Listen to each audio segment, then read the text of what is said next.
She had 90 seconds, maybe less. 90 seconds before the woman standing behind them.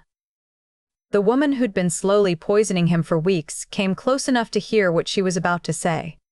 Loretta's heart was pounding, but her hands stayed steady. She leaned in close, her voice barely above a whisper. "Your medicine is poison. She's killing you." For 3 seconds, he didn't move. Didn't breathe. Just stared at her with an expression that told Loretta he believed every word. Behind them, Yuri smiled.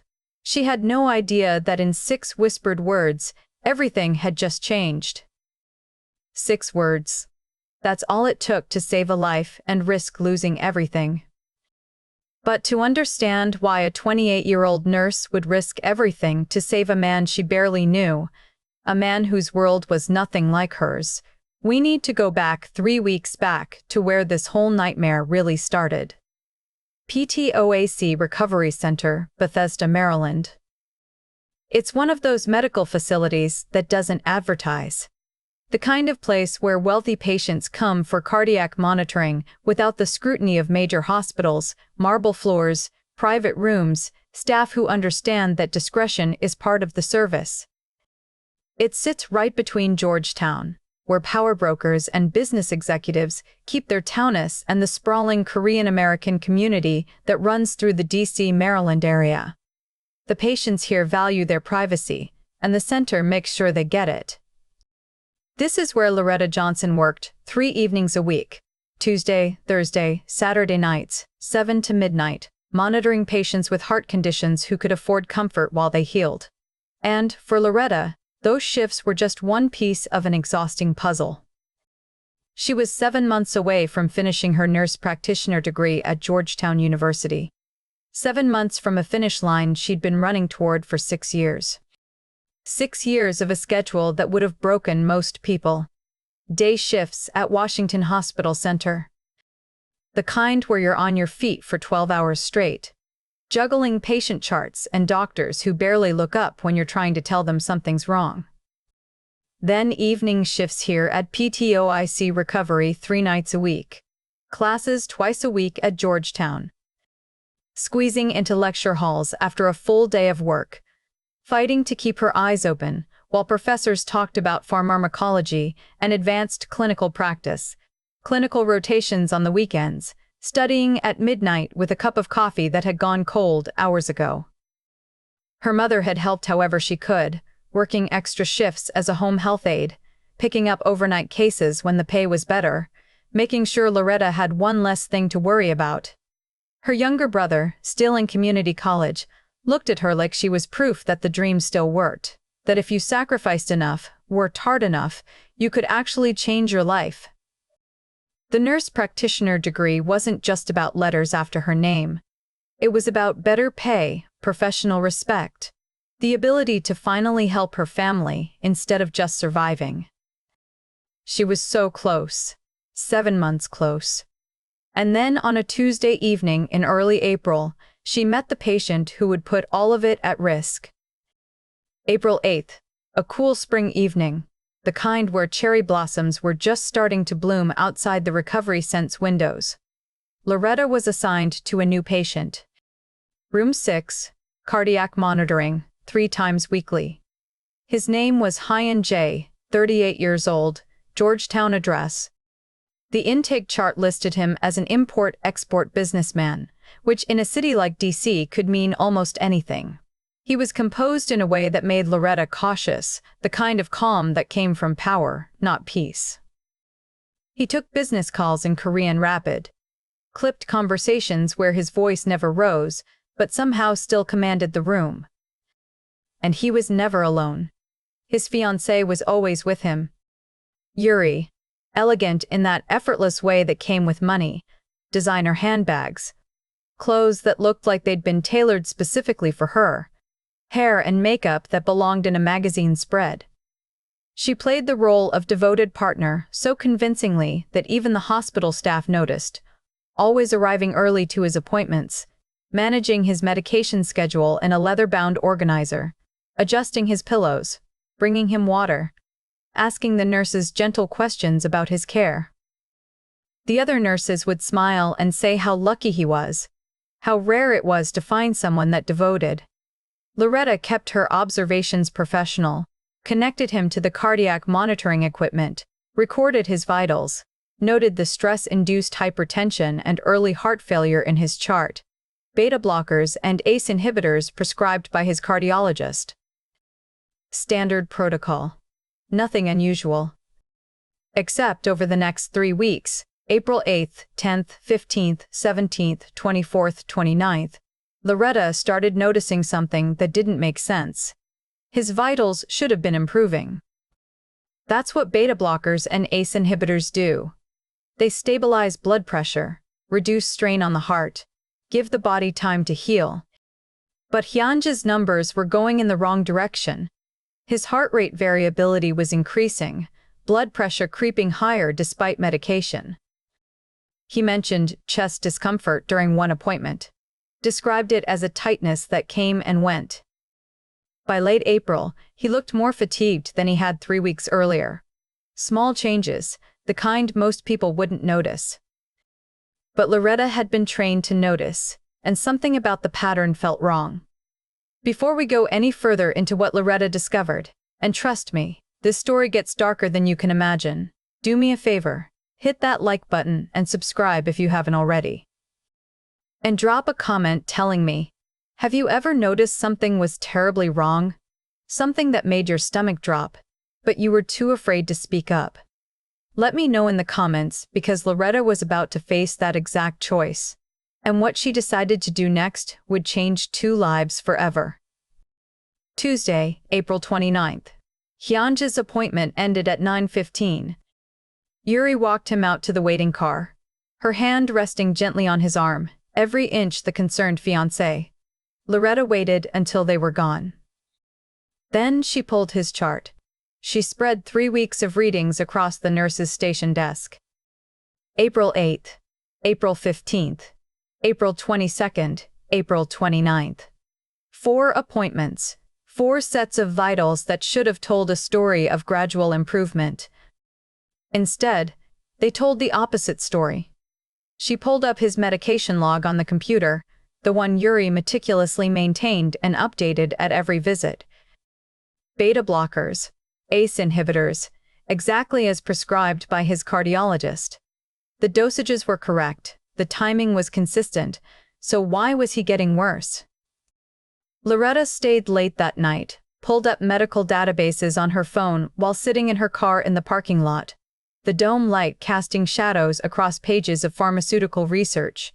She searched drug interactions, side effects, toxicology reports, and then she found it.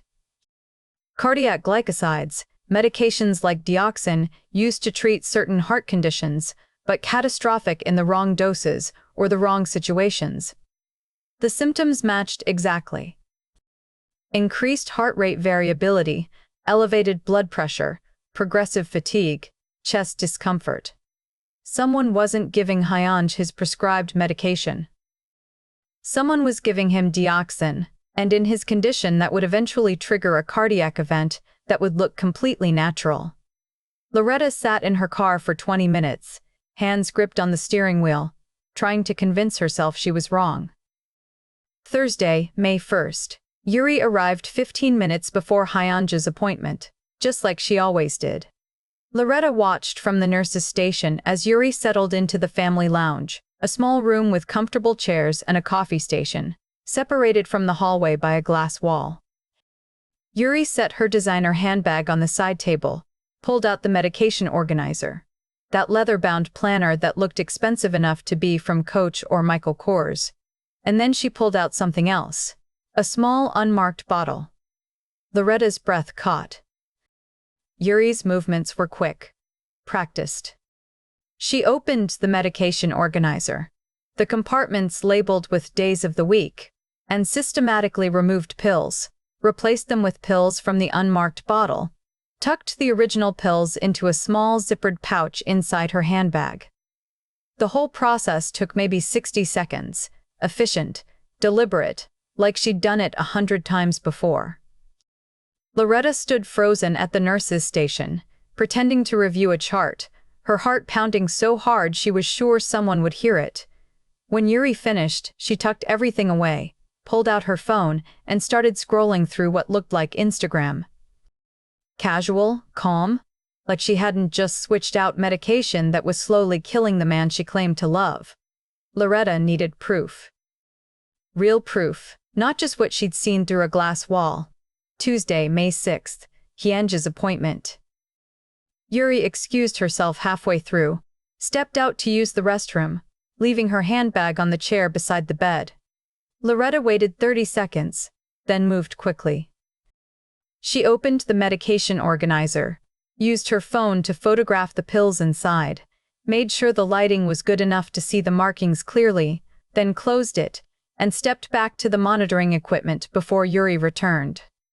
That night, sitting at her kitchen table with a mug of chamomile tea from the box her mother had bought her at Target, Loretta pulled up pill identification databases online. She entered the markings, the shape, the color. The results came back within seconds. Not Leopril, not M-topriodoxin. Loretta closed her laptop and sat in the quiet of her apartment. The only sound, the hum of the refrigerator and the distant traffic outside her window. She'd been right. Yuri was poisoning him. The weekend, May 10th and 11th, was the longest of Loretta's life. She tried to study for her upcoming exams, couldn't focus. Tried to sleep, lay awake staring at the ceiling instead, running through scenarios in her head. Every option felt catastrophic. She could report it through official channels, file a concern with the medical director, trigger an investigation, but that meant testimony, scrutiny, probable termination. Her clinical supervisor already didn't like her, had called her difficult for questioning a doctor's orders last month. If she made waves now, even if she was right, she'd be the nurse who caused problems.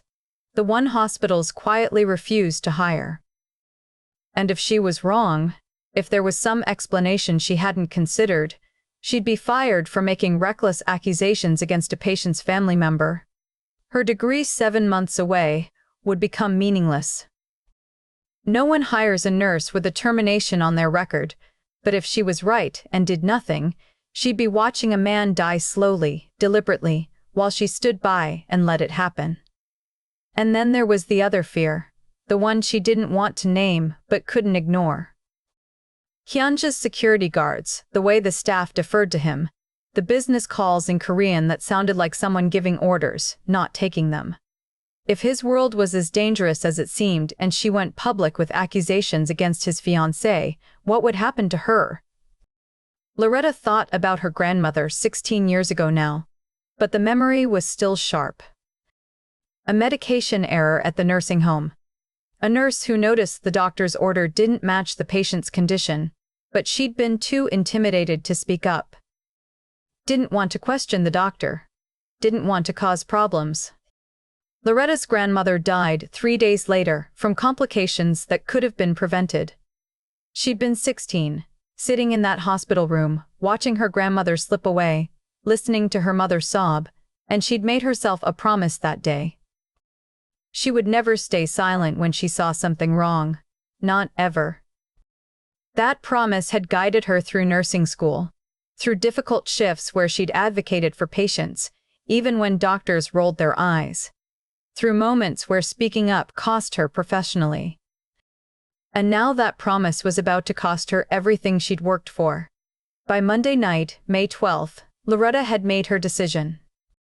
She wouldn't go through official channels, wouldn't file reports or trigger investigations. She'd warned Hyde directly, tell him what she'd discovered, give him the choice of what to do with the information. It was the only way to save him without destroying her own future. The only way to keep her promise to herself without losing everything. She had proof. She had a plan. Now, she just had to find the courage to whisper 6 words to a man who might have her killed for knowing too much, and hope that he'd believe her. Tuesday, May 13th, 7:30 in the evening. Hyunja's appointment was scheduled for 8:00. Like always, Loretta arrived early for her shift, changed into her scrubs in the staff locker room, and stood at the bathroom sink for a full minute, staring at her reflection in the mirror. Her hands were steady. That surprised her. By 8 out of 5, Hyunj was settled in room 6. Yuri in her usual spot, the chair beside the bed, handbag at her feet, already pulling out the medication organizer. Loretta connected him to the cardiac monitoring equipment, blood pressure cuff, pulse oximeter, heart rate monitor. Her movements were automatic, professional. She'd done this 1,000 times. But tonight, the air in the room felt different, heavy, like the moments before a thunderstorm breaks. Yuri watched her with that pleasant, polite expression she always wore. Made small talk about the weather, about traffic on the Beltway, about how grateful she was for the excellent care Hun was receiving. Loretta smiled and nodded, and felt her heartbeat pounding in her ears. And then, at 8017, Yuri's phone rang. She glanced at the screen, her expression shifting slightly. "I'm sorry. I need to take this." Her voice was apologetic as she stood, already moving toward the door. "Work emergency." She stepped into the hallway, the door closing softly behind her. Through the glass panel, Loretta could see her phone pressed to her ear, still visible, still watching the room, but far enough away that she wouldn't hear a quiet conversation. 90 seconds, maybe less. Loretta moved to adjust the blood pressure cuff, her hands gentle on Hyunj's arm. She leaned close, her voice barely above a whisper. "Your medicine is poison. She's killing you." Hyunj's entire body went still. Not the kind of stillness that comes from surprise. The kind that comes from someone who's just had their world rearranged and is calculating every possible response in the span of a heartbeat. His eyes sharpened. The shift from composed patient to something else, something lethal and focused, happened so fast, Loretta almost stepped back. For 3 seconds, he didn't breathe. Just stared at her with an intensity that made her feel like he was seeing straight through to her intentions, her fears, her proof. Then he nodded once, almost imperceptibly, in the hallway. Yuri finished her call. She tucked her phone into her coat pocket and turned back toward the room, her expression pleasant again, completely unchanged. She pushed open the door and smiled at them. "Sorry about that. Where were we?" Loretta stepped back to the monitoring equipment, her voice steady. "Blood pressure is looking stable tonight." Yuri settled back into her chair, pulled out her phone, and started scrolling. Probably Instagram or Pinterest. Something to pass the time during the appointment. She had no idea that in 6 whispered words, everything had just changed. For Hyunj, the world had shattered. The woman sitting 3 feet away from him.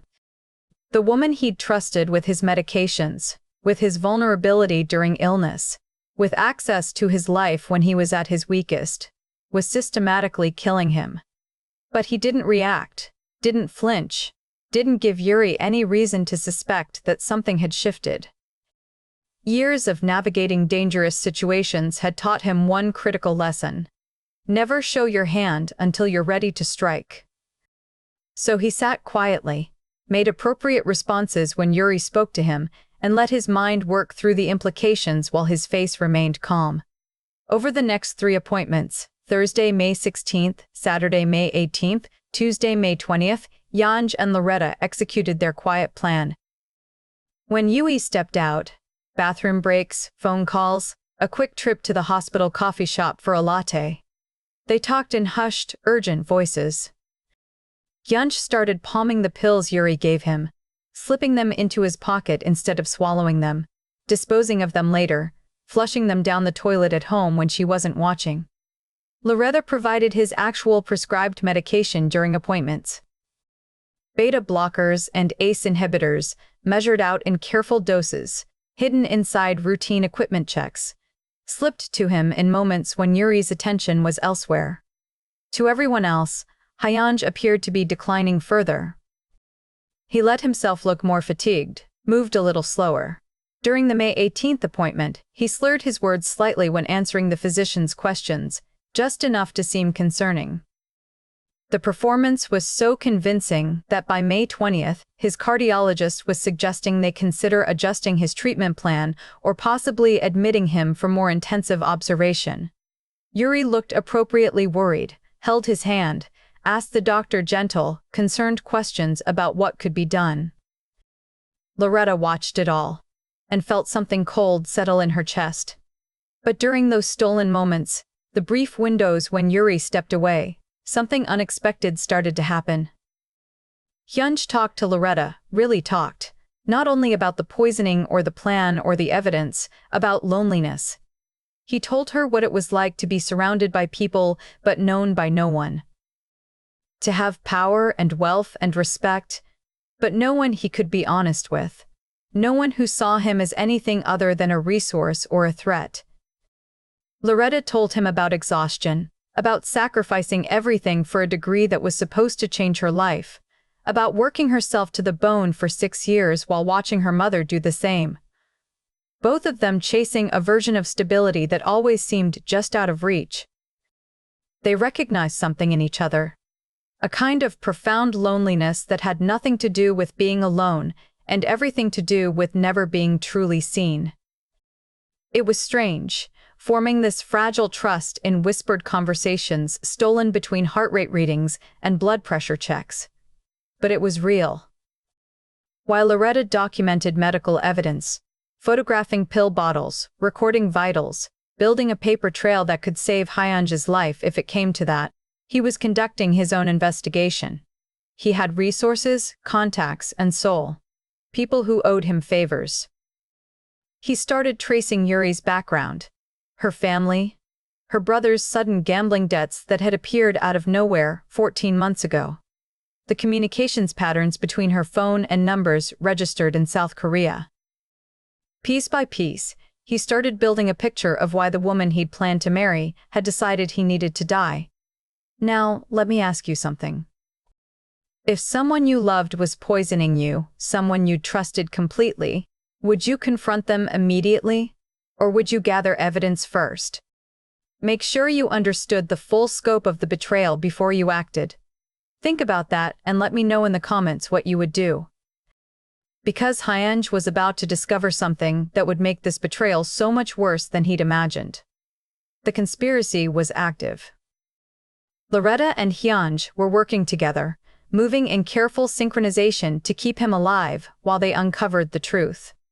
But the question that haunted both of them, whispered in those stolen moments when Yuri stepped out of the room, was simple.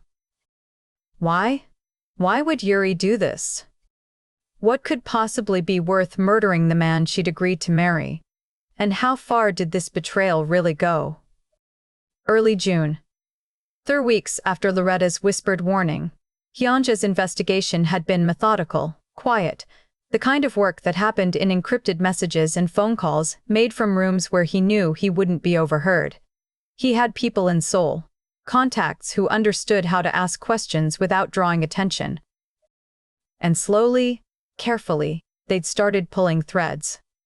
What they found was a story that began 14 months earlier. Yuri's younger brother, Juno, was 23 years old, a graduate student in Seoul. Smart kid by all accounts, focused on his studies, close with his family, no history of trouble, until he started showing up at underground poker games in Gangnam. The games themselves weren't unusual. Plenty of young men in Seoul played cards for money, testing their luck and their nerve. But Juno's debts accumulated fast. Too fast. Within 6 weeks, he owed money to people who didn't accept excuses or payment plans. What Hyun's contacts discovered was that Juno's debts hadn't been accidental. He'd been targeted deliberately by a rival faction that had been looking for leverage against Hyun's operations in the DC area. They'd engineered Juno's gambling losses, made sure he kept playing, made sure he kept losing, and when the debt reached a point where it couldn't be ignored, they'd made Yuri an offer: marry Hyunj, provide intelligence about his business operations, or watch her brother die and her parents lose everything they'd worked for. The engagement happened in August. Hun remembered it clearly. He'd been tired of being alone, tired of surface-level conversations and relationships built on fear or obligation. Yuri had seemed different, educated, cultured, interested in building something real. He'd proposed because he thought maybe finally he'd found someone who wanted partnership, not just proximity to power, but for Yuri, the engagement had been transactional from the very beginning. A trade. Her freedom and her brother's life, in exchange for access to Hyunja's world.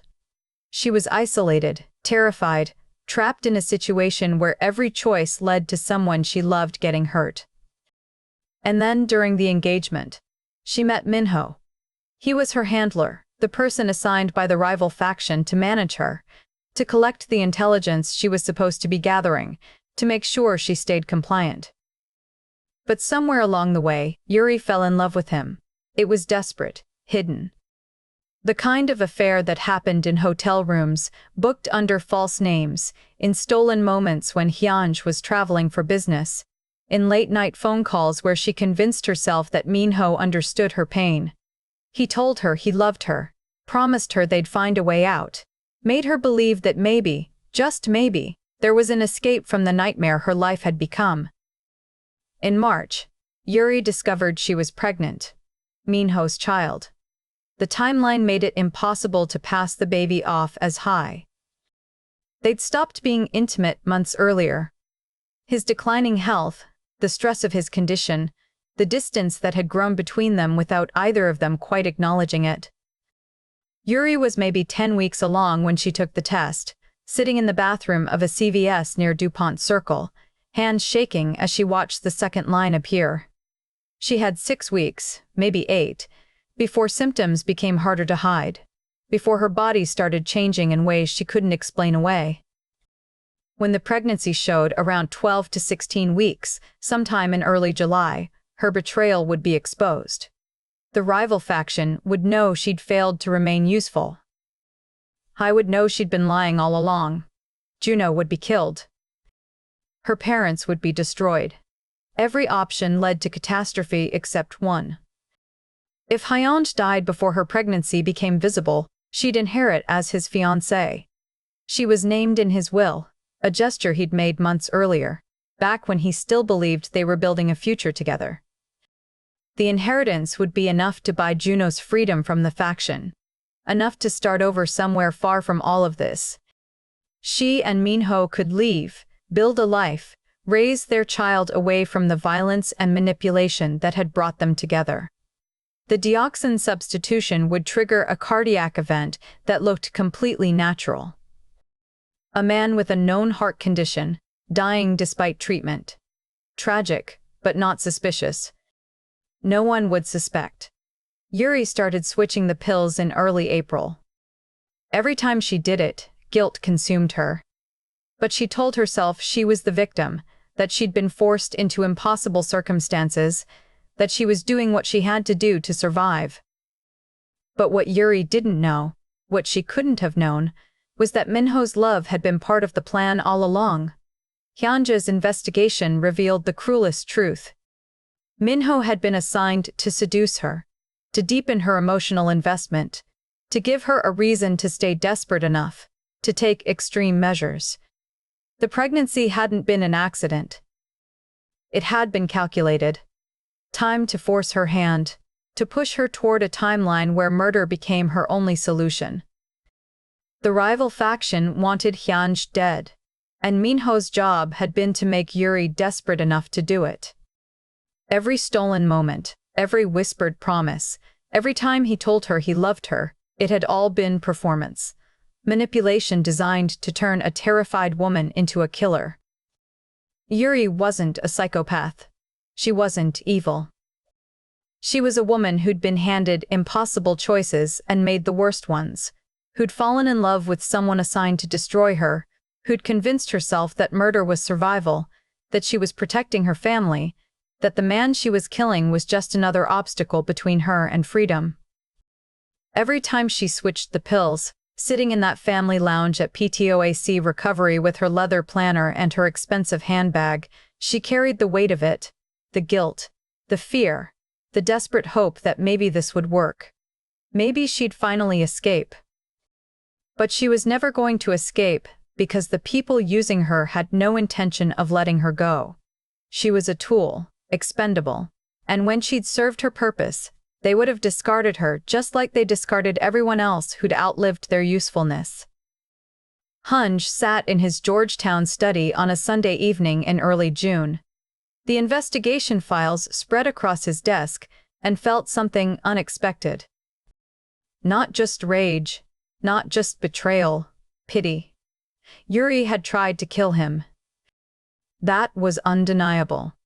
But she'd been manipulated into it by people far more ruthless than she'd ever be. The question now was what to do with this information. He could destroy her, expose everything, have her arrested for attempted murder. Make sure she spent decades in prison while her family fell apart, and the faction that had used her walked away clean. Or he could do something more complicated, something that would cost him nothing and might break the cycle of victims becoming villains. The choice was his. He made the call on Saturday evening. Yuri's voice had been bright when she answered, cheerful in that practiced way she'd perfected over the past year. Tomorrow morning, she'd said, of course, I'd love to go over the wedding plans. Sunday morning arrived cool and clear. June sunshine filtered through the tall windows of Hyunj's Georgetown townhouse, casting long shadows across the hardwood floors of his private study. The room was elegant in an understated way. Dark wood furniture, leather chairs that looked like they belonged in a lawyer's office, bookshelves lined with volumes that were actually read, not just displayed.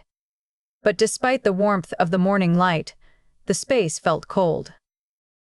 Hyunj sat behind his desk, the investigation files arranged in a neat folder in front of him. He'd been awake since 5. Running through the conversation in his mind, anticipating her reactions, preparing himself for what needed to happen. At 9:30, the doorbell rang. Yuri arrived wearing a cream-colored sweater, the kind from Banana Republic that looked expensive without being showy, and tailored pants. Her hair was pulled back in a neat ponytail. She carried a Kate Spade planner, the one she used for wedding details, tucked under her arm. She smiled as she stepped into the study. I brought fabric samples for the table linens. I know we said we'd wait, but I found the most beautiful. Sit down, Yuri. Something in his voice made her stop mid-sentence. The smile faltered just slightly, but she recovered quickly, set her planner on the side table, and settled into the chair across from his desk. Is everything all right? Hyunj placed the folder on the desk between them. Didn't open it yet. Just let it sit there. An unspoken threat. I know about the poisoning. His voice was calm. Terrifyingly calm. I know about Minho. I know about the baby. I know about Junio. The color drained from Yuri's face so quickly it looked like someone had pulled a plug. Her hands gripped the armrests of the chair. I don't know what you're... He opened the folder, slid the first photograph across the desk. It was time-stamped. May 1st, 7:43 p.m. Yuri in the family lounge at PTOAC Recovery, the medication organizer open in front of her, the unmarked bottle in her hand. The angle was perfect, clear, undeniable. She stared at it, said nothing. He slid the next set of documents across. Communications records. Text messages between her phone and a number registered in Seoul. Dates, times, fragments of conversations that made it clear this wasn't a romance, it was an operation.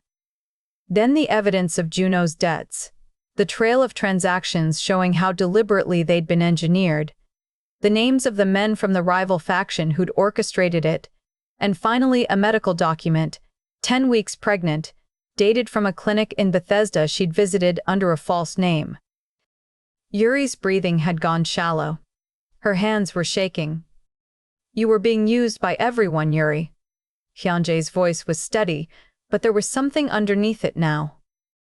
Not anger, something sadder. Your brother's debt was manufactured. They targeted him specifically to get to me. And Minho, he paused. Minho was assigned to seduce you. The pregnancy wasn't an accident.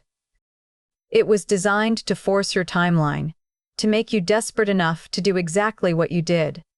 He slid one last document across the desk.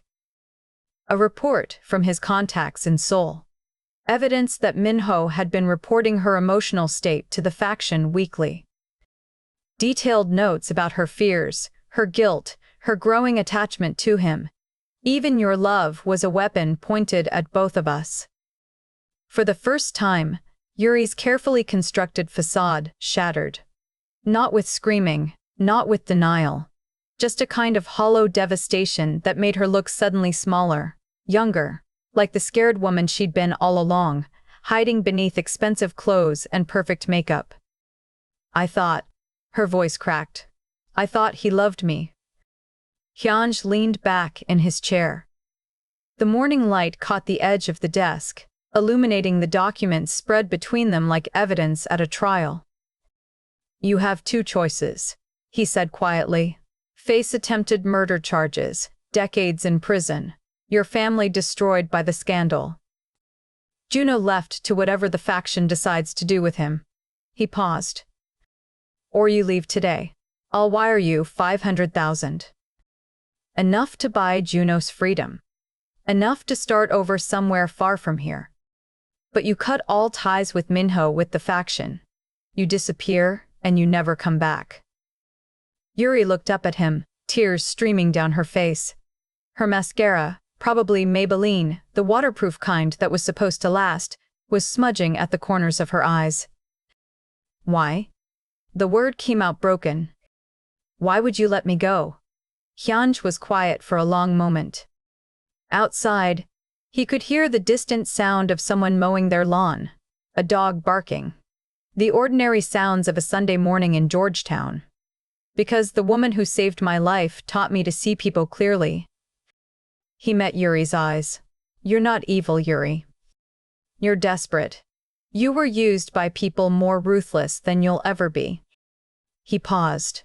And I'm tired of being part of cycles where victims become villains. Walk away. Free your brother. Build something real. By 6:00 that evening, Yuri was gone. A single suitcase, a wire transfer confirmation, a signed agreement, notarized that afternoon that she would never contact him or return to the United States. Hyunj stood in his study as the sun set, painting the room in shades of amber and shadow. The folder was still on his desk, the evidence of betrayal, the proof of mercy. He didn't feel triumph, just a profound loneliness mixed with something that might have been relief.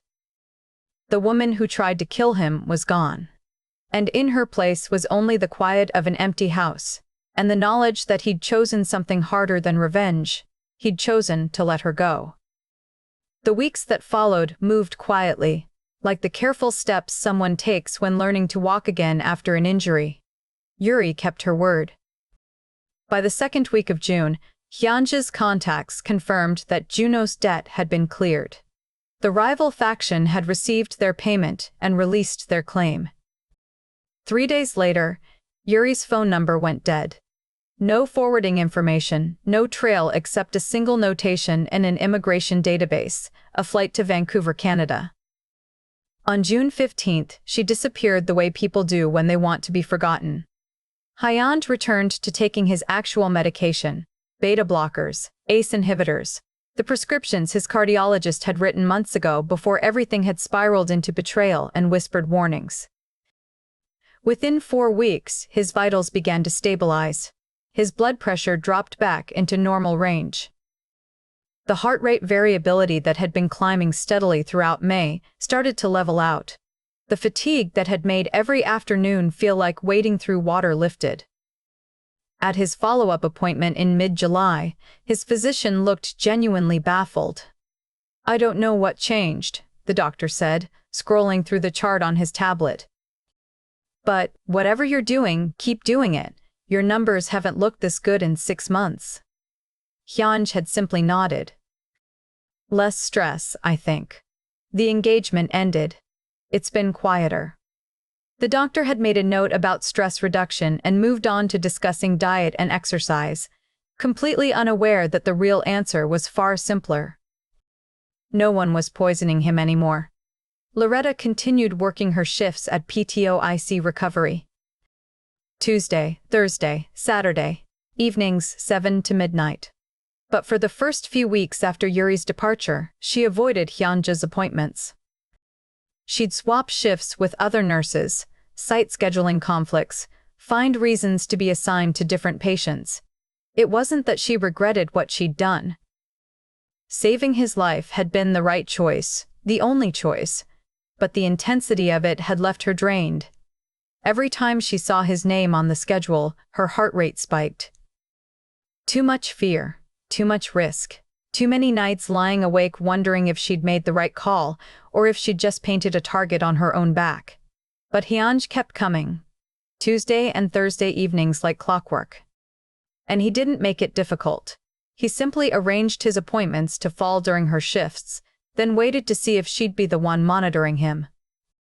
When she finally stopped avoiding him in late June, a Tuesday evening when she was the only nurse available, he didn't mention it. Just settled into the chair, let her connect the equipment, and asked her a question that caught her off guard. "How's your exam prep going? You mentioned comprehensive exams were coming up." She'd blinked at him. "You remember that? You told me during one of our conversations in May. I think it was the 16th. You said they were scheduled for September." He'd remembered not just the exams but the date she'd mentioned them. It became a pattern.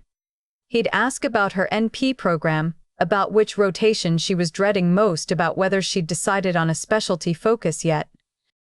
Small questions, thoughtful ones, the kind that showed he'd actually been listening during those whispered conversations when they'd been conspiring to keep him alive. And then one Saturday evening in early July, he showed up 15 minutes before his appointment with a coffee. Not from some fancy cafe. Just a medium Dunkin' Donuts iced coffee, 2 creams, 1 sugar. Her exact order from the hospital cafeteria. "Thought you might need this before your shift," he'd said, setting it on the nurse's station counter. Loretta had stared at it. "How did you—" "You mentioned it once that you always grabbed coffee before evening shifts, but the hospital cafeteria closes at 6,003 on weekends.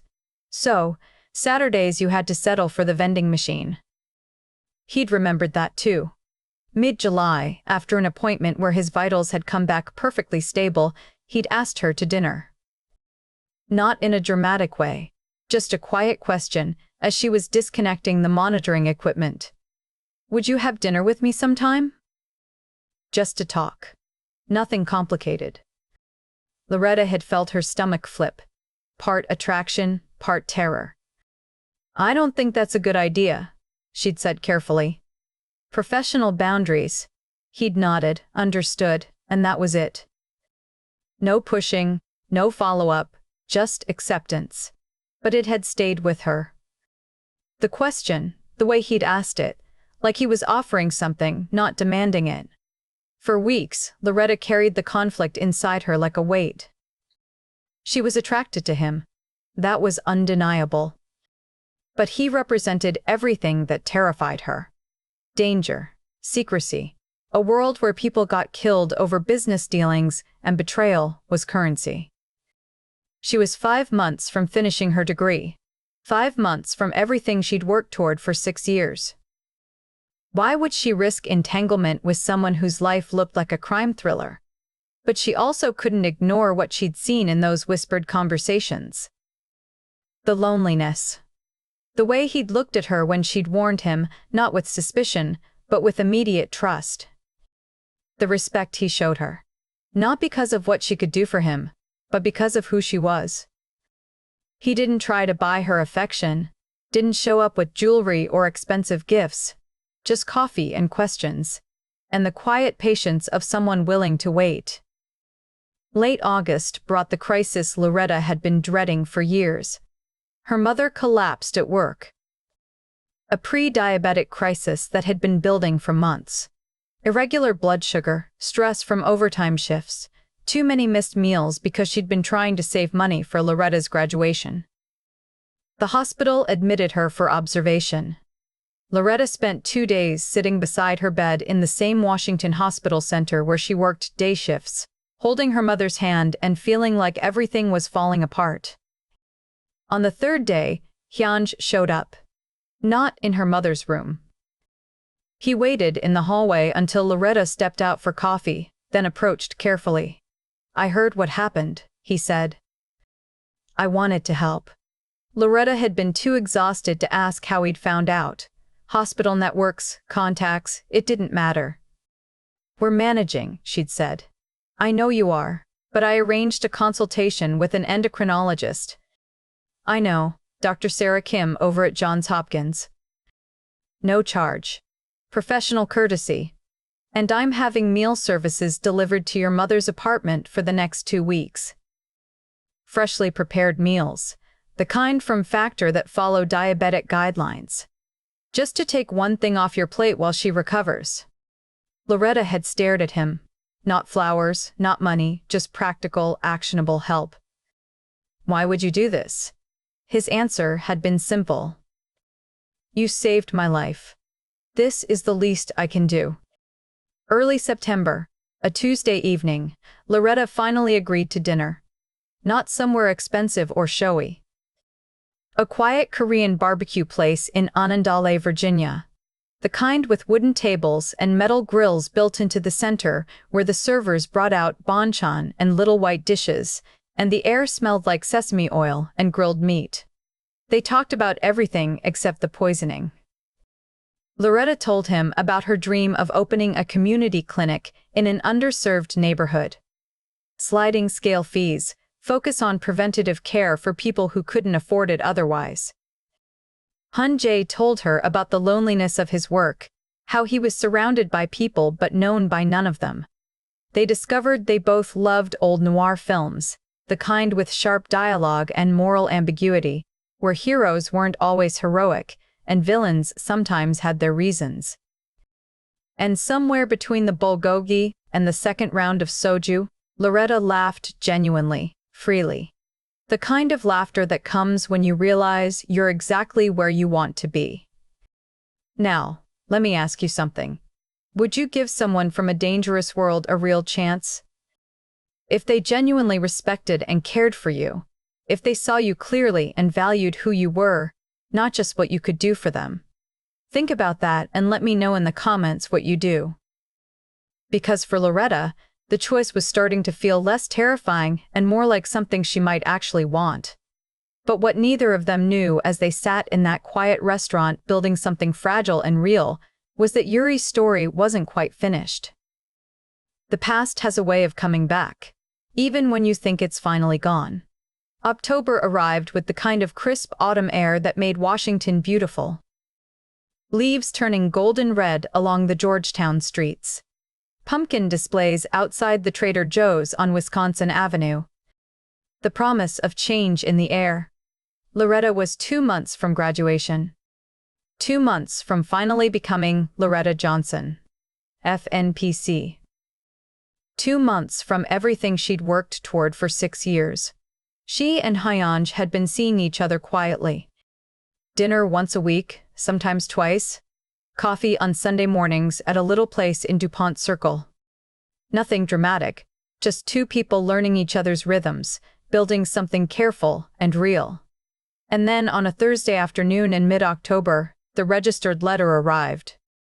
Loretta had just finished a 12-hour shift at Washington Hospital Center. She was still in her scrubs. The navy blue fig set her mother had bought her last Christmas. When she checked her mailbox and found the thick envelope with a law firm's return address embossed in the corner, she opened it standing in the hallway of her apartment building. The letterhead was from a firm in Rockville. Expensive, the kind that charged $400 an hour and had offices with marble lobbies. They were representing Yuri. The claim was simple and devastating. Loretta Johnson had made false accusations that led to the wrongful termination of Miss Yuri's engagement to their client's former fiancé, causing severe emotional distress and financial harm.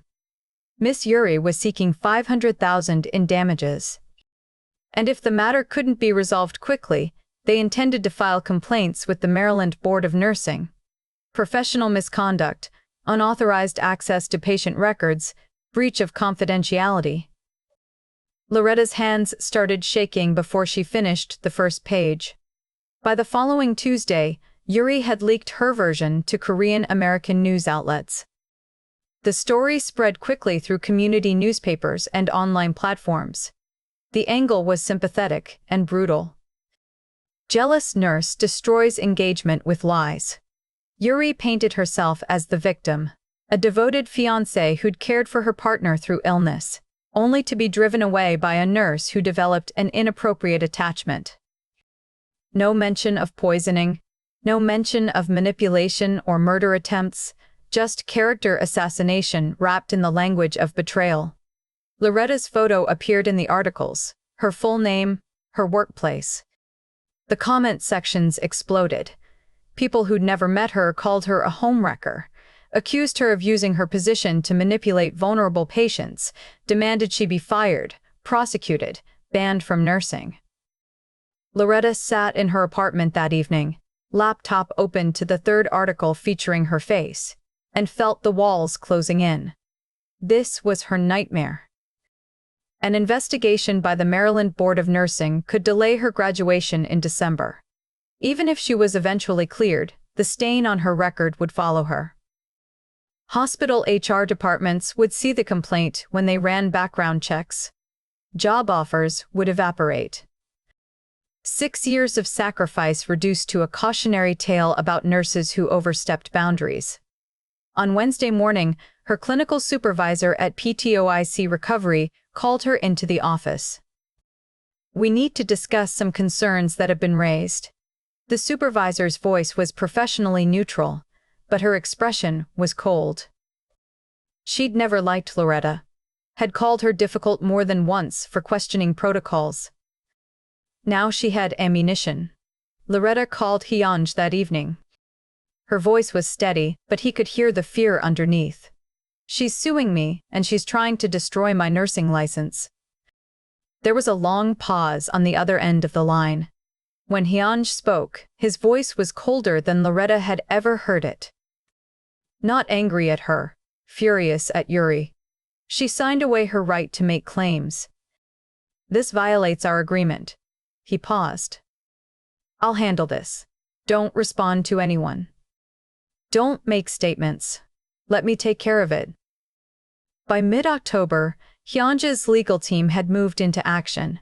They released a controlled statement, brief, factual, devastating. "Miss Yuri voluntarily ended her engagement to our client in June 2026, due to personal matters unrelated to any third party. Miss Yuri accepted a substantial financial settlement in exchange for mutual non-disparagement and an agreement not to make claims against our client or any parties associated with him. The current allegations violate that agreement and will be met with appropriate legal consequences." Attached to the statement were documents. The signed agreement notarized and dated June 7th. Wire transfer records showing Yuri had received $500,000.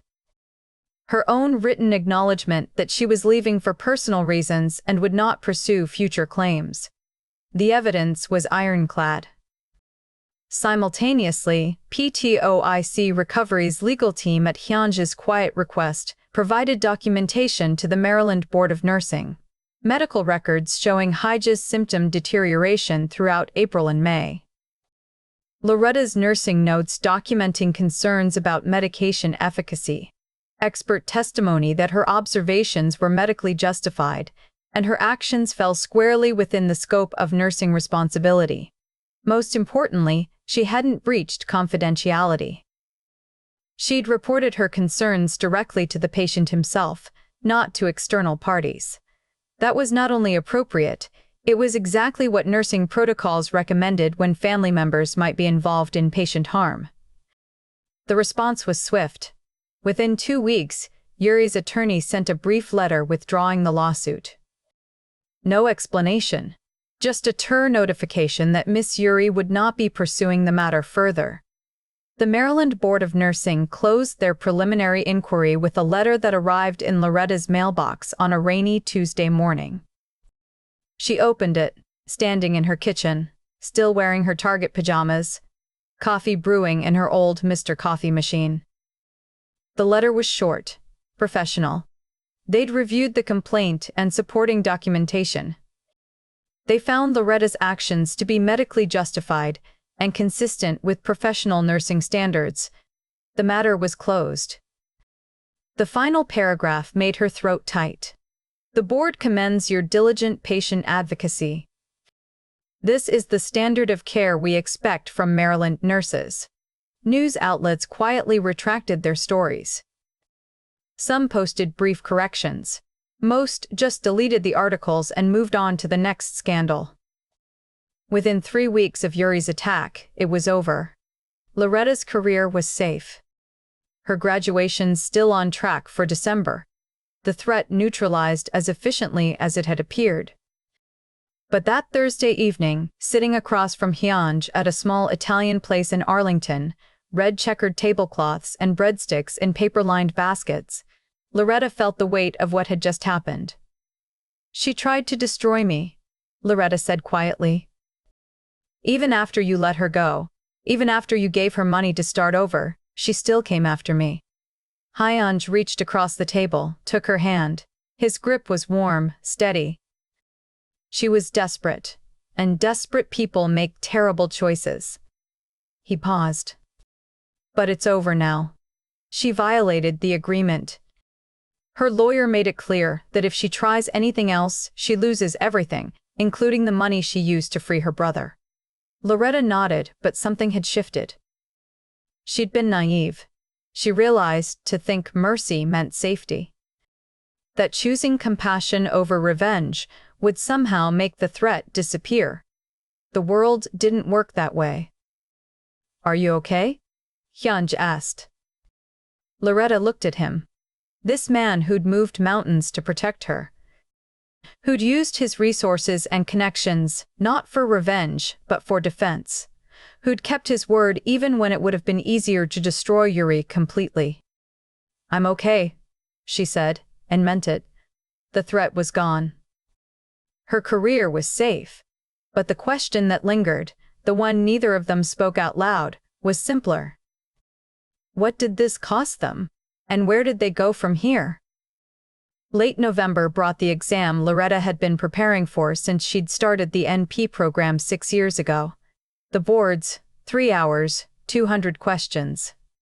She sat in the testing center in Silver Spring on a gray Tuesday morning, surrounded by other candidates who looked just as nervous, just as desperate for this to finally be over. When she submitted her final answer and the screen went blank, she sat there for a moment, hands in her lap, hardly believing it was done. The results came 10 days later. She was standing in the pharmacy aisle at CVS when the email notification appeared on her phone.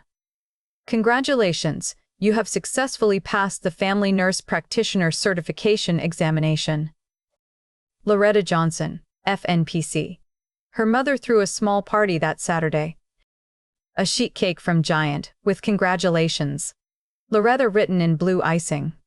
Her younger brother gave a toast that made everyone tear up. Everything she'd worked for, it had led here. Hyunj didn't attend. It felt too soon to introduce him to her family.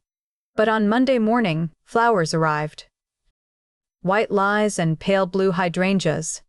The card was handwritten. You did this yourself. I'm just grateful I get to witness it. Proud of you. HJ early December, Hyunj invited her to his Georgetown townhouse for dinner. He'd cook, he said, or attempt to. She arrived wearing jeans and the Nordstrom cashmere sweater her mother had bought her as a graduation gift. He opened the door in a dark gray Henley jeans. No tie, no business calls, just him. They sat in his study, the same room where he'd confronted Yuri, but the energy was entirely different now. The desk was clear, just 2 chairs near the window where Georgetown's evening lights glowed soft against the glass. I need to tell you something, he said. I've spent 20 years surrounded by people whose loyalty I purchased through fear or money. You're the first person who chose to save me when it cost you everything. I don't know how to do this. Relationships where trust isn't transactional, but I want to learn with you. Loretta took a breath. Your world scares me. The danger. The secrets. Yuri trying to destroy my career. I don't know if I can live like that. I know, he said quietly. Can you promise me safety? He shook his head. No, I can't. But I can promise you transparency, honesty, and I'll never ask you to compromise your principles. If you say this is too much, I'll respect that. But if you're willing to try, I'll spend every day proving you didn't choose wrong. She looked at him. This man who'd kept his word, who'd protected her without asking for anything in return. Okay, she said. Let's try. They moved to the kitchen. He pulled out ingredients, chicken, vegetables, olive oil from Williams-Sonoma that looked like a gift. What are we making? Loretta asked. Stir-fry. How hard can it be? She laughed, took the knife from him. Watch. She showed him how to dice onions, mince garlic, get the pan hot enough. At one point, he burned the garlic. The kitchen filled with acrid smoke, and Loretta laughed so hard she had to lean against the counter. It's not funny, he said, but he was smiling too. They started over. This time, she guided his hand, showing him the right motion for sautéing vegetables. By the time they sat down at his kitchen table, the food was actually good. I want to open a community clinic, Loretta told him. In Columbia Heights or Anacostia, somewhere people can get quality healthcare without worrying about cost. Sliding scale fees, preventive care, the kind that changes lives. Hanj pulled out his phone, started taking notes. What would you need? Startup funding, a location, staff. Let me support it, he said. Not buy your dream. Support it. And for the first time in months, the future didn't feel terrifying. It felt like possibility. 6 months later, June 2026, Loretta stood in the doorway of her community clinic in Columbia Heights. The sign above the door read, Cornerstone Community Health, simple, professional, hers. Hanj had provided startup capital as a business investment, but she maintained full control, hired her own staff, set her own policies, built exactly what she'd dreamed of. They were still together, navigating complications. Her discomfort was some of his business associates, his gradual steps toward legitimate operations, her firm boundaries around danger. It wasn't perfect, but it was real. Yuri never returned. Through his channels, Hyunjae learned she was living quietly in Vancouver, working as a translator. Juno was safe. Her parents didn't know the full truth. She disappeared into an ordinary life, far from the nightmare she created. Sometimes people asked Loretta if she regretted speaking up. If she'd do it again, knowing what it would cost. The honest answer? That whisper had cost her sleep, safety, peace of mind for months, but staying silent would have cost her something she couldn't afford to lose. Her integrity. You don't become a nurse to watch people die when you can save them. Hanj had changed too. Slowly, deliberately transitioning his business toward legitimate operations, reducing ties to the organization that had caused so much pain. Loretta hadn't demanded it, but her presence made him want to be someone worthy of her choice. Trust your instincts when something's wrong. Silence might keep you safe in the moment, but action, even terrifying action, can save lives. People aren't just heroes or villains. Sometimes victims become villains. Sometimes villains choose to do better. The world is more complicated than stories usually admit. Real love isn't about grand gestures or rescuing each other. It's about two people choosing honesty, even when it's hard. Building something together, one small choice at a time. On a Sunday morning in late June, Loretta and Hyan Jay walked through the Georgetown farmers market, hands loosely linked, debating whether to buy strawberries or blueberries. Ordinary, imperfect, real. She'd whispered 6 words that saved his life. He spent every day after proving she'd saved more than that. She'd saved his capacity to trust, to love, to hope. And sometimes that's the most powerful medicine of all. Now, let me ask you one final question. If you were in Loretta's position, could you have stayed silent to protect your career? Or would you have spoken up, no matter the cost? Drop your honest thoughts in the comments. I read every single one. And if this story moved you, share it with someone who needs to hear it.